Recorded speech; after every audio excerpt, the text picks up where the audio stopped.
You will find lots of people willing to offer advice on the subject of how many lessons it takes to learn to drive, but the truth is, everybody is wrong.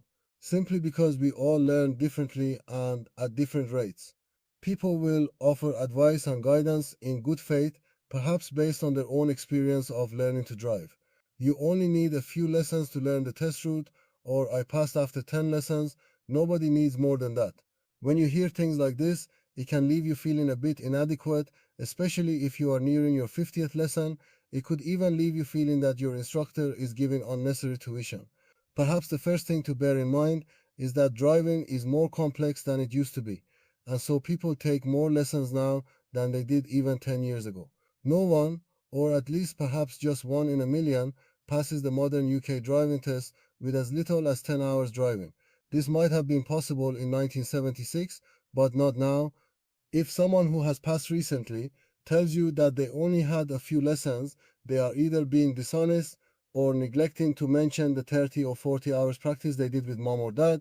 The reality is that people learn in different circumstances and at different rates. You are an individual and will learn at your own pace. There is no reliable formula for working out how long it will take to learn to drive. The number of lessons needed varies from person to person and from place to place. DVSA's suggestion is, as a general rule, the older you are, the longer it takes to learn. However, there are plenty of examples to prove this rule wrong. No matter what age you are, you should expect to take at least 30 hours training with a driving instructor. If you are not able to practice in between lessons, that figure will probably be at least double. The Driver and Vehicle Standards Agency research has shown that on average, people take around 45 hours with an instructor plus an additional 22 hours practice between lessons to reach driving test standard.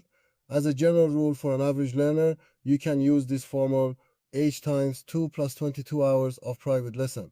Some could learn faster and some learn slower. Often older people are surprised how long it takes to learn these days, but they forget the test is much tougher than it used to be and the roads are much busier. Many experienced drivers would fail the modern driving test miserably.